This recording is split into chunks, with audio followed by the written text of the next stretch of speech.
Our gospel reading is taken from the Gospel of St. Matthew, chapter 4, verses 18 to 22. While walking by the Sea of Galilee, he saw two brothers, Simon, who is called Peter, and Andrew, his brother, casting a net into the sea, for they were fishermen.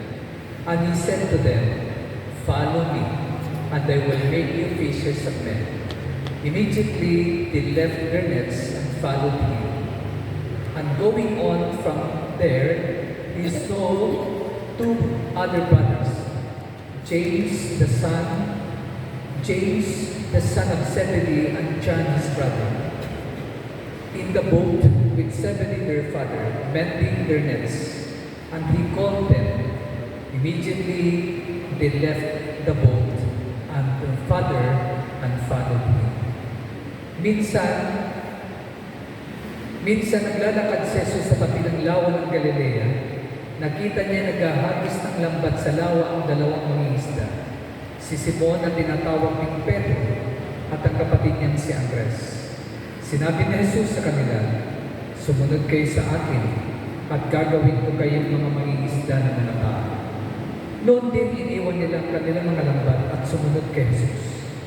Nagpatuloy siya ng paglalakad at nakita rin niya ang magkapatid na Santiago at Juan na mga anak ni Zebedee. Sila'y nasa bangka kasama ng kanilang ama at nag-aayos ng lambat. Tinawag din sila ni Jesus. Agad nilang iniwan ang bangka at ang kanilang ama at sumunod kay Jesus. Mga magulang at kapatid, ito po ang mabuting balita ng ating Panginoon. Pinupuri ka namin, Panginoon Yesu Cristo. Itaas po natin ang ating mga prayer request na daladalahan at ating papadalahan. Yahweh El Shaddai, ngayong gabi po nananalig kami ng buong puso sa inyong mga pangako. Ang wika mo, humingi kami at iyong bibigyan. Humanap at nakakasumpo at kumatok at ang pintuan pagbubuksan sa amin. Narito po ang mga prayer request ng aking mga kapatid.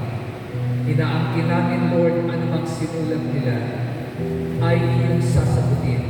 Uuwi ang bawat isa na answered prayer. Maging ang hindi nila naisulat, subalit laman ng puso at isipan nila. Alam mo ang desire ng kanilang puso. Alam mo ang kanilang mga pangarap at inaangkin namin, ito man ay iyong ipagkakaloob. Pagpalain ang kanilang mga handog, ibalik sa kanila ayon sa iyong pangako na hustong takal, siksik liglig maapaw. Pagpalain ang kanilang mga hanap buhay o ang kanilang mga mahal sa buhay na nagtratrabaho. Pasaganain mo sila, Panginoon. At pagpalain mo ang mga handbag, wallet, passport, daluyan ng iyong himala at gamitin itong channel of your blessings.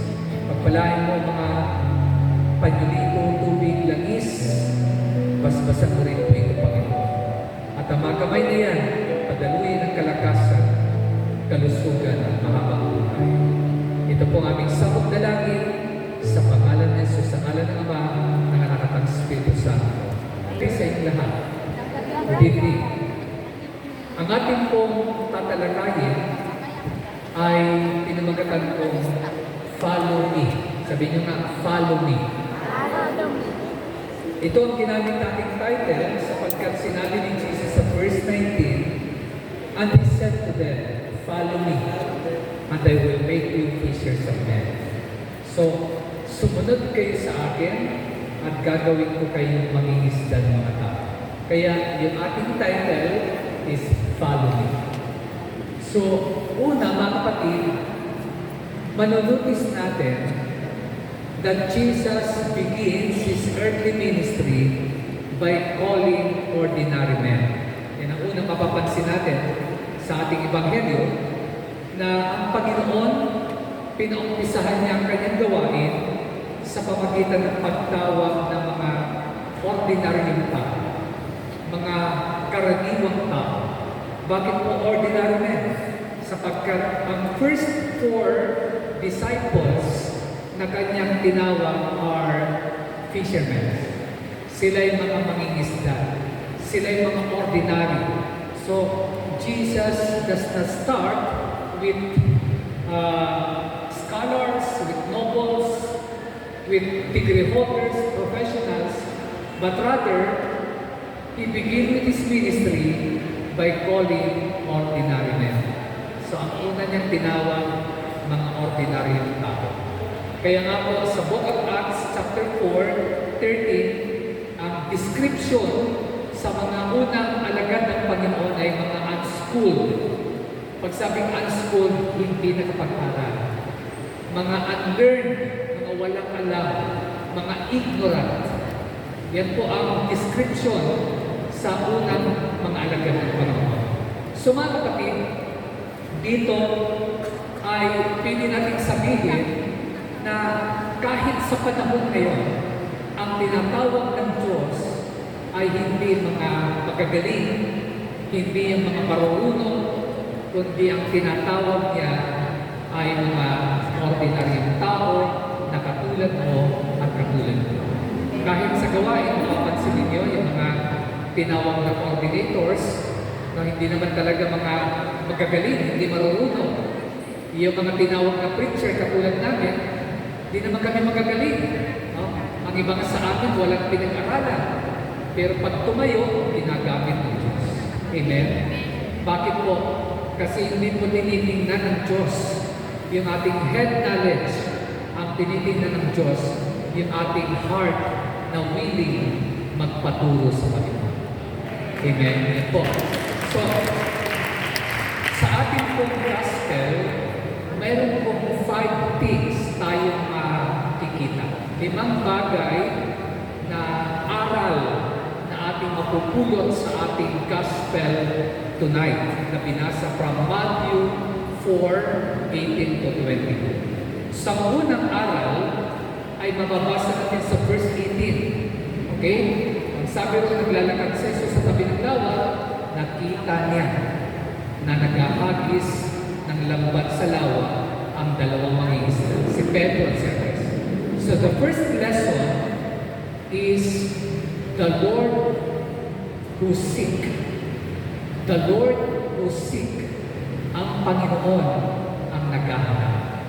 So ang point natin, it is Jesus who takes the initiative to seek people. Ang Panginoon ang naghahanap sa Kanyang mga pinili. Hindi tayo ang naghahanap sa Kanya. Hindi ikaw ang naghanap kay El Shaddai. Ikaw ang nahanap ni El Shaddai. Hindi yan po totoo. Okay? It is the Lord who seek us. Bakit po? Sabi ng Bible sa Luke 19 verse 10, "For the Son of Man came to seek and save the lost." So sa Tagalog, ang anak ng tao pumarito upang hanapin at iligtas ang mga naliligaw. Okay? Yung Luke 19 verse 10 na yan, sinabi yan ni Jesus nung time na nandun siya sa bahay ni Zaccheo. Nalala ninyo, sino ba si Zaccheo? Si Zaccheo ay isa siyang chief tax collector. At ang mga chief tax collector ng unang panahon, kumbaga sa panahon natin, ito yung mga taong corrupt. Ito yung mga taong nasa pamahalaan, may mga katungkulan at ginagamit nila ang pera ng tao. Yan po. Kasi po, ang mga chief tax collector ng panahon nila, sila'y naniningil ng buwis more than doon sa kailangan. So, they were collecting taxes more than what is required. Okay? E doon to kung nakaka-relate kayo, di ba? Sounds familiar. Kahit ngayon, di ba? May mga tao gagawa ng mga project pero cost pala para lang magkapera. Amen? At gagamitin ang kanilang koneksyon, gagamitin ang kanilang posisyon, gagamitin ang kanilang influence para mag-gain ng money. At yan po yung mga chief tax collector, mga tax collector. Kasi nung panahon nila, Jesus, Sila'y nasa ilalim ng Roman Empire. At ang Roman government nag-hire ng mga tax collector para maningil ng buwis para sa government. At one of those is Zacchaeus. Kaya, nung si Jesus, papunta siya ng Jericho, mayroong isang lalaki na umakyat ng puno ng sikomoro. Pero pag tapat ni Jesus, tumingala si Jesus at sabi niya, Zacchaeus, bumaba ka riyan, tutuloy ako sa bahay.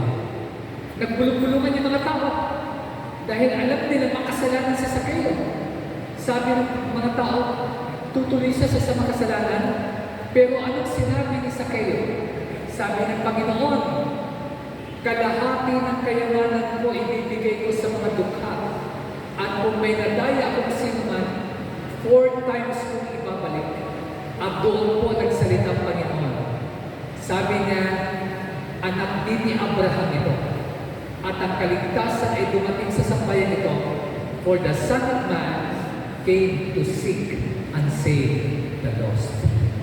Kasi po, si Zacchaeus ay lost. Katulad mo, katulad ko. Nung wala pa tayo sa gawain, lost din tayo.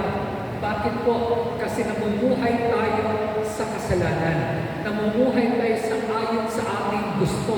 Namumuhay tayo sa kamunduhan. Kaya lost tayo. Pero nahanap ka, nahanap ako ni El Shaddai at tayo po'y naligtas. Kaya nandito tayo sa gawain. So ulitin ko, the first lesson is the Lord who seek. Hindi ikaw ang naghanap. Si Jesus ang naghanap sa iyo. Kasi sa totoo lang, kung maghahanap iba, hahanapin natin. Naniwala kayo? Anong hinahanap ng tao? Pera. Anong hinahanap ng tao? Popularity, fame, power, kasikatan. Diba? Magandang tahanan, magarang sasakyan, magandang trabaho, naghahanap ng magandang asawa, guwapong asawa. Yan ang hinahanap natin. Pero ang Diyos din natin hinahanap at wala pa tayo sa gawain. Siya ang naghahanap sa atin. Siya ang nakatagpo sa atin. Kaya yan ang unang lesson. While Jesus was walking by the Sea of Galilee, He found Simon Peter and his brother Andrew. Amen? So yan po unang aral. Kaya Jesus takes the initiative to seek people. Okay? So, mga kapatid, ang application, God still walks into our ordinary places of life. Ang Panginoon ay lumalakad sa mga ordinaryong buhay natin. O ang Panginoon lumalakad sa panahon na tayo namumuhay ng pangkaraniwan. Ang iba sa atin tinawag jobless. Ang iba tinawag problematic. Ang iba tinawag may karamdaman. Ang iba tinawag walang direksyon ng buhay. And yet, God found you. Amen? Natagpuan ka ng Panginoon. So, number 2 na aral, the call to follow. Verse 19a, yung unang part. Sabi ko, sinabi ni Jesus sa kanila, sumunod kayo sa akin. Sa English Bible, sa verse 19, ang unang sinabi naman is, and He said to them, follow me. Okay, doon ko kinuha yung title, follow me. So, yan po ang pangalawang aral, the call to follow. Bakit po? Because Christianity is not just believing facts, it is following Jesus. It is following a person. Ang pagiging mananampalataya, hindi lang yung naniniwala ka, hindi lang yung nag-a-attend ka, hindi lang yung nakikinig ka. Ang tunay na mananampalataya, sumusunod ka sa Kanya. Amen? It is not just believing, it is following Jesus. Amen? So, kaya nga dito mapapansin ninyo, hindi naman sinabi ng Panginoon, ang tinawag sila, okay, dahil nakita niyo na ako, nakita ko na kayo, magpatuloy na kayo sa inyong business, magpatuloy na kayo sa inyong pangingisda. Yun bang sinabi ng Panginoon? No. Ang sinabi ng Panginoon, sumunod kayo sa akin. Amen. Kaya marami na mahal kong kapatid, following Jesus means leading control and trusting Christ's direction. Kapag sumusunod ka sa Panginoon, iniiwan mo yung kontrol mo sa iyong sarili at ibinibigay mo ang pagtitiwala kay Jesus sa kanyang direction sa iyong buhay, sa kanyang layunin sa iyong buhay. You are leaving control and you are starting trusting Jesus' direction. Amen? Mga kapatid, anong ibig sabihin niya? Pag sinabing you are leaving control, iniiwanan mo. Kasi sa totoo lang, kapag wala pa tayong relationship kay Jesus, kay God, gusto natin kontrolin ang lahat ng bagay. Gusto natin kontrolado. Amen? But the moment you trust God, you trust Jesus, you surrender to Him. Sinasabi mo, Lord, ikaw na mag-control ng buhay. Kaya nga maraming tao nag-worry. Maraming tao nag-aalala, nababalisa. Di po ba? Kayo, nararanasan niyo mag-worry? Ang iba nag-worry baka maubusan ng pera. Ang iba nag-worry baka magkasakit. Ang iba nag-worry baka iwanan. Ang iba nag-worry baka tumanda mag-isa. Amen? Marami tayong alalahanin. Bakit tayo nag-worry? Sapagkat gusto natin kontrolado ang mga bagay. Kaya ang worry is a control issue. Amen? Kaya ka nag-worry kasi gusto mong kontrolin ang bagay. Pero the moment you trust Jesus, His direction, binibitawan mo control sa iyong sarili at nagtitiwala ka ng Diyos ang may control. Amen? Kaya nga po mga kapatid, maraming inaatake ng anxiety, ng fear, ng takot, ng worry, kasi po gusto natin kontrolin ang bagay. Pero the truth is, there are things in life that are beyond our control. May mga bagay sa buhay natin na di natin makokontrol. For example, makokontrol mo ba yung pagtanda mo? Makokontrol mo ba yung sasabihin ng ipalaban sa iyo? Pwede mo bang sabihin, wala magsasalita sa atin ng pangit? Di natin kontrolado ang attitude ng iba sa atin. Di natin kontrolado ang sasabihin ng iba. Amen? Makokontrol mo ba ang kamatayan? Pwede mo bang sabihin, hindi mo na mamamatay sa edad na 70, sa edad na 80? May mga bagay na di natin kontrol. Makukontrol mo ba yung pag-aalis ng tao sa buhay mo? Pwede mo bang sabihin, huwag kang aalis sa buhay mo? Ikaw, asawa, huwag kang aalis. Anak, huwag kang aalis. Kaibigan, huwag kang aalis. Hindi natin kontrol yan. Whether we like it or not, someday, aalis yung mga tao yan sa buhay natin. Because those are things that beyond our control. Pero, kung may pananalig ka sa Diyos, hindi ka mag-worry, hindi ka matatakot na mag-isa, hindi ka matatakot na mawalan ng pera, hindi ka matatakot na magkasakit. Kasi naniniwala ka, God is in control over your life. Ang Diyos hawak niya ang buhay mo. Iwanan ka man ng lahat, may Diyos na hindi ka iniwan. Amen? Yan po ibig sabihin niya. Naunawaan niyo? Kaya, the call to follow, ibig sabihin dito, are we following Jesus in words only or in daily obedience? Sumusunod ba tayo sa Panginoon sa salita lang o sa araw-araw na pamumuhay? Amen? Ang iba sasabihin na, Lord, susunod ako, magpapatawad ako. Pero hanggang salita lang, hindi naman talaga nagpapatawad. Lord, magbibigay ako, susunod ako sa iyo. Pero pinipili lang ang ibinibigay. Amen? Mga kapatid, ang tunay ng pagsunod ay hindi lang sa salita, kundi sa ating daily obedience. Yung araw-araw na mumuhay tayo na may pagsunod sa kalooban ng Diyos. Amen?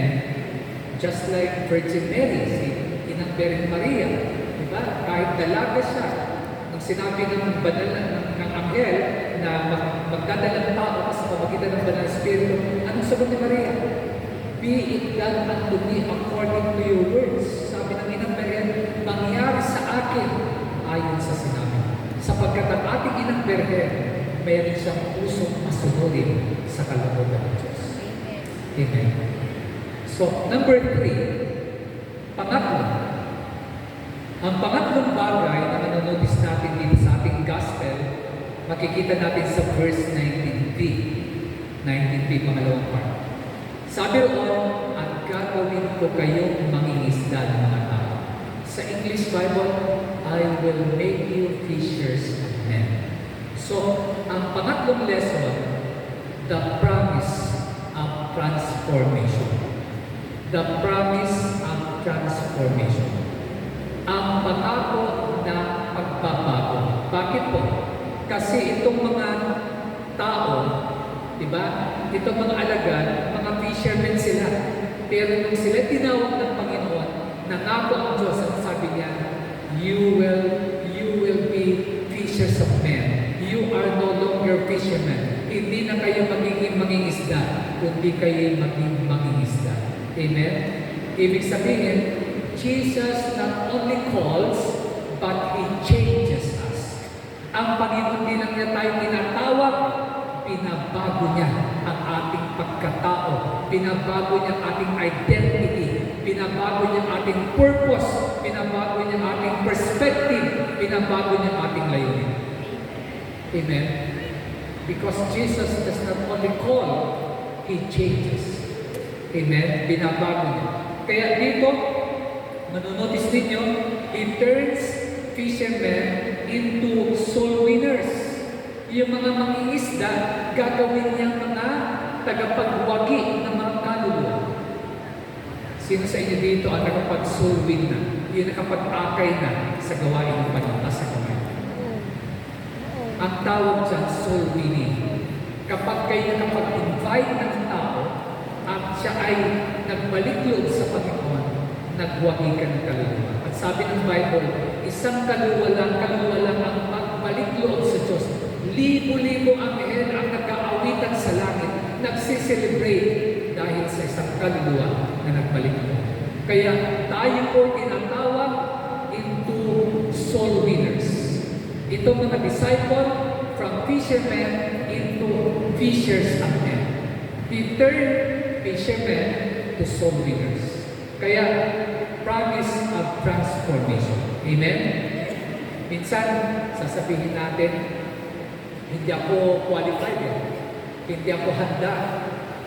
Mga kapatid, makinig kayo. God does not call the qualified. He qualifies the called. Hindi niya tinatawag ang mga handa, kundi hinahanda niya ang kanyang mga tinawag. Sino ba sa atin ang handa ng tinawag tayo? Amen? We are not qualified. Ako po, nung tinawag ako na maging preacher, ang edad ko 22 years old lang. Kakagraduate ka lang ng college noon. Tinawag ako ni El Shaddai. Ano bang alam ko 22 years old? Pagdating sa spiritual. Inong college ako, wala mong inatupag kundi fraternity. Although nakatapos ako. Pero, wala mong alam sa Bible. Yung nasasabi natin kanina, ang Panginoon tumatawag ng mga ordinaryong tao. Katulad mo, katulad ko. Amen? Hindi tayo handa. God does not call the qualified, but He qualifies the called. Ang nangyayari, hinahanda niya ang kanyang mga tinawag. Pansin niyo? Amen? So yun po. Kaya, tatandaan natin, no? Hindi tayo tinawag dahil magaling tayo. Hindi tayo tinawag dahil marunong tayo. Tinawag tayo dahil ihahanda ng Diyos ang buhay natin. Gagamitin niya tayo para sa kanyang purpose. Amen. So yun po. Pang-apat, number 4, na makikita natin sa Gospel, verse 22, noon din iniwan nila ang kanilang mga lambat at sumunod kay Jesus. Sa English Bible, immediately they followed Jesus. True discipleship responds without delay. Ang totoong alagad ng Panginoon, tumutugon siya na hindi niya pinagpapaliban. Amen?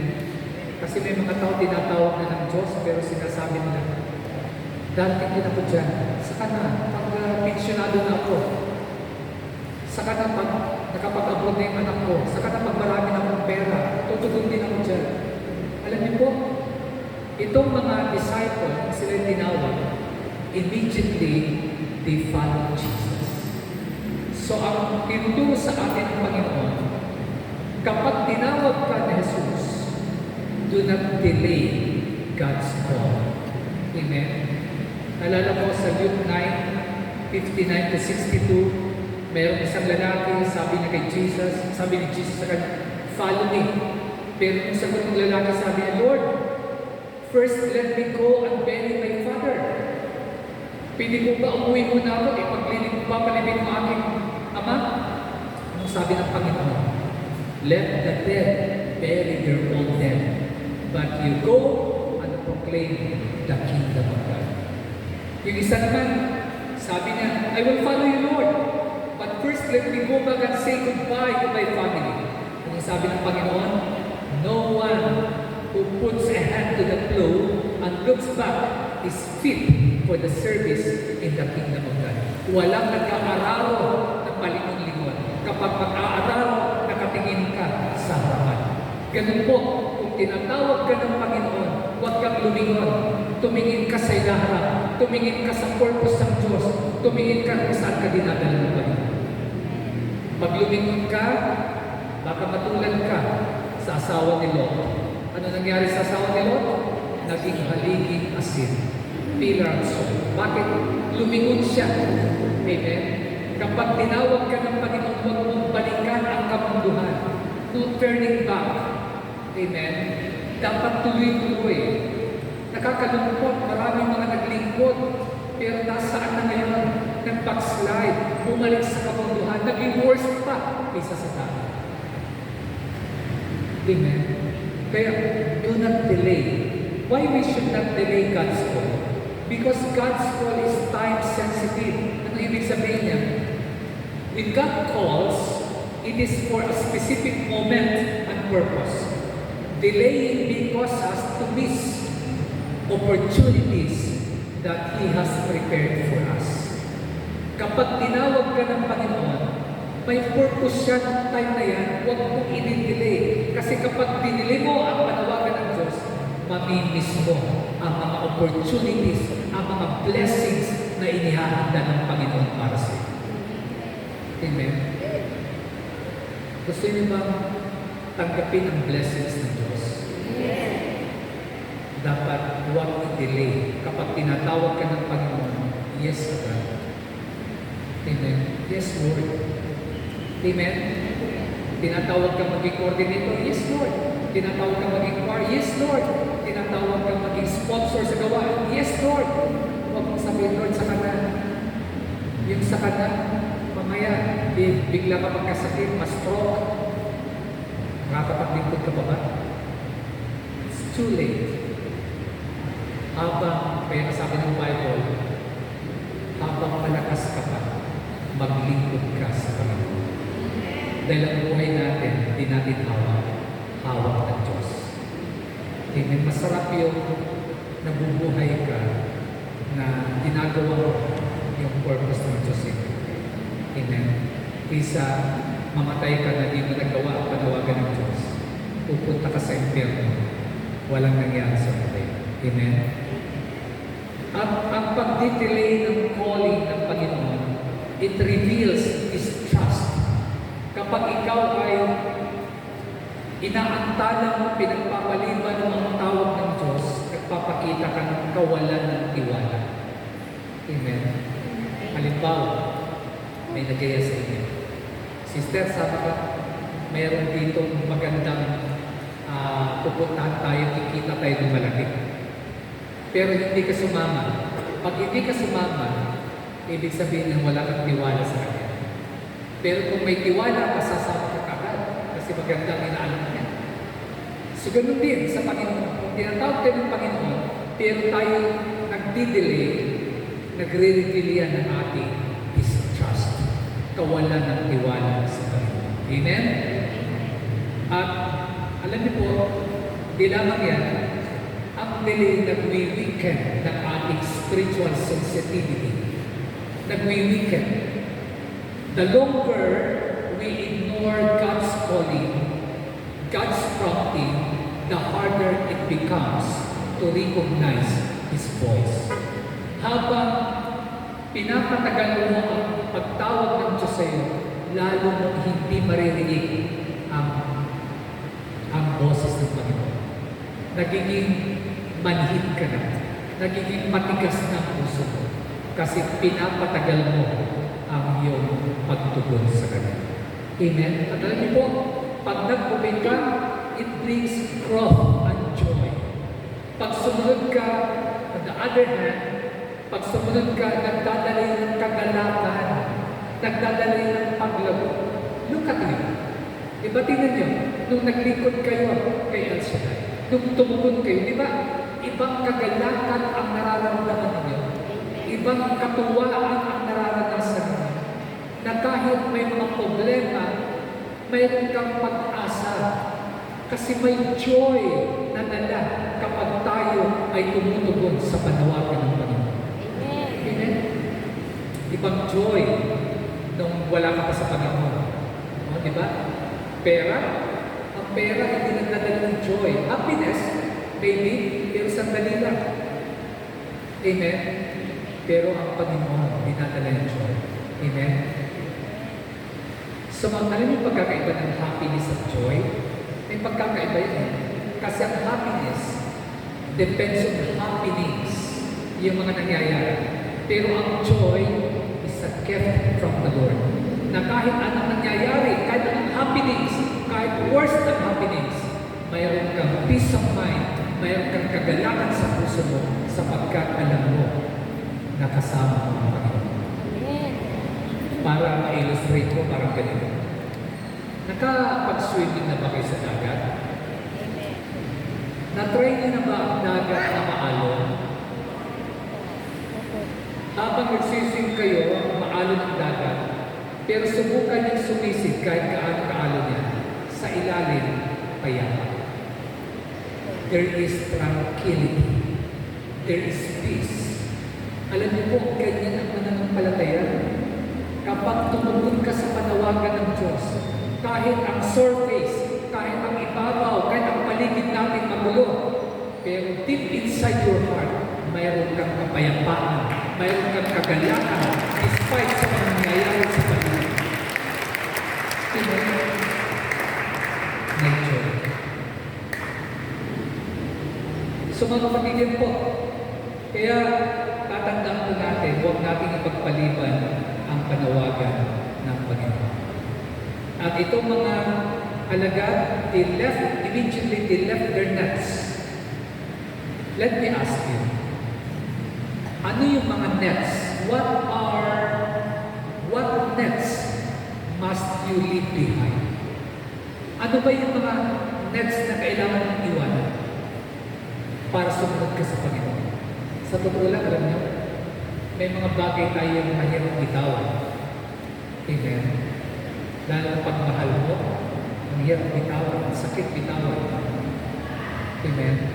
Pero, kung ikaw ay tinatawag ng Panginoon, dapat mong bitawan. Amen. So, dito po, papasok na tayo sa pang-last.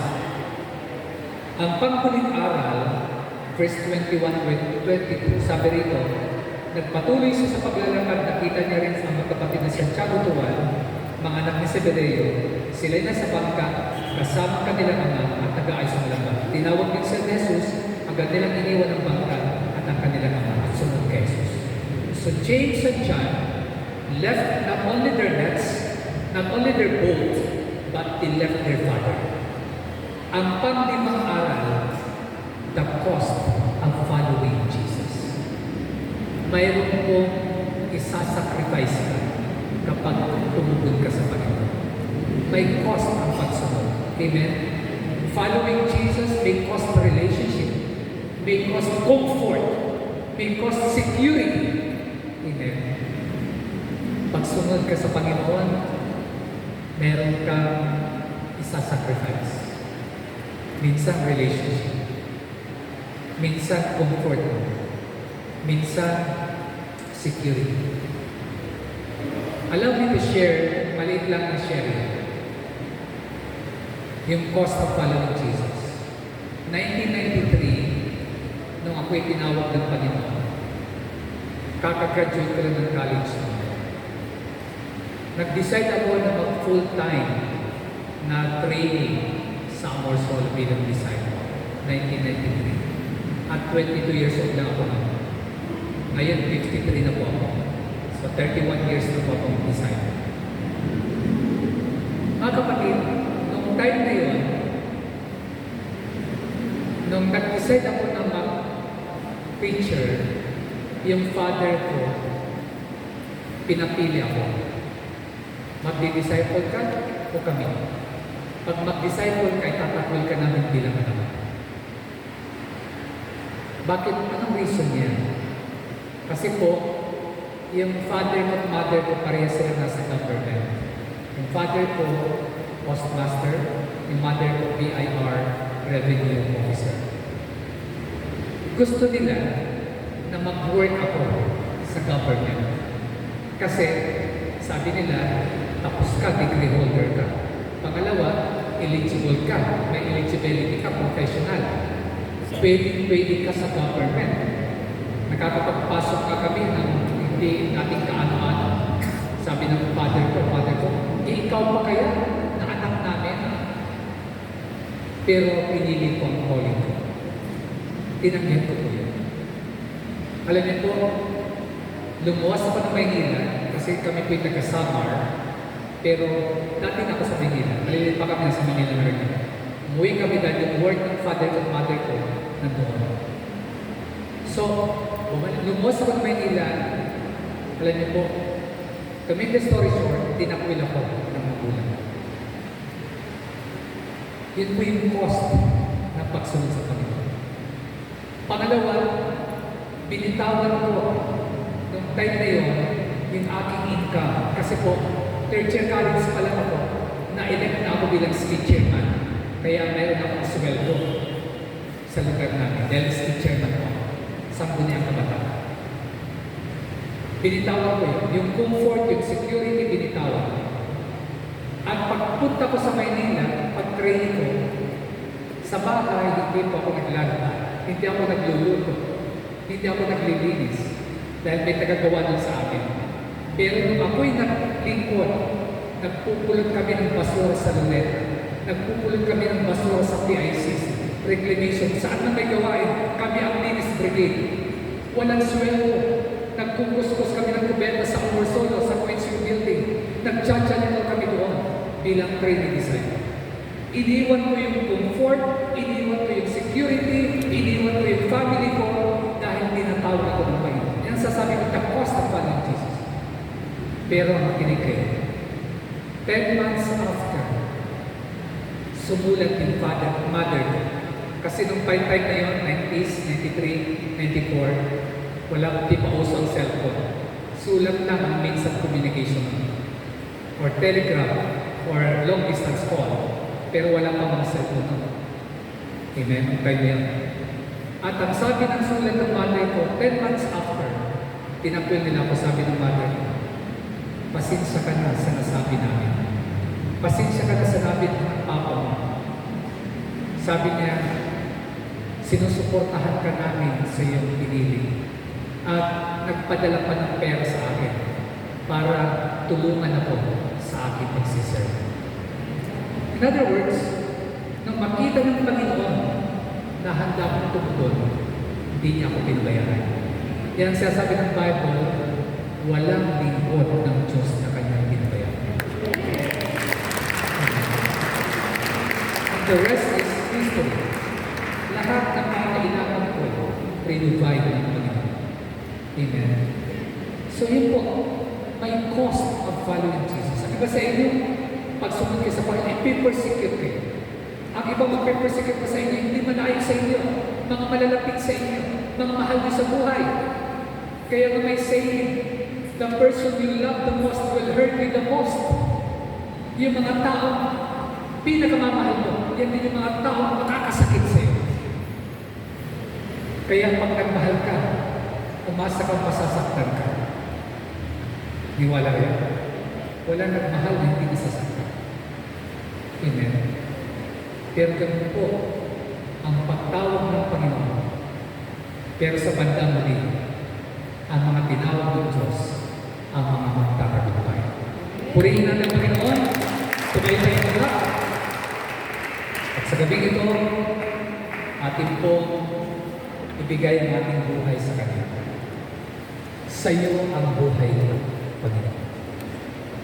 Close your eyes, hold on your head, and let us draw near to Jesus.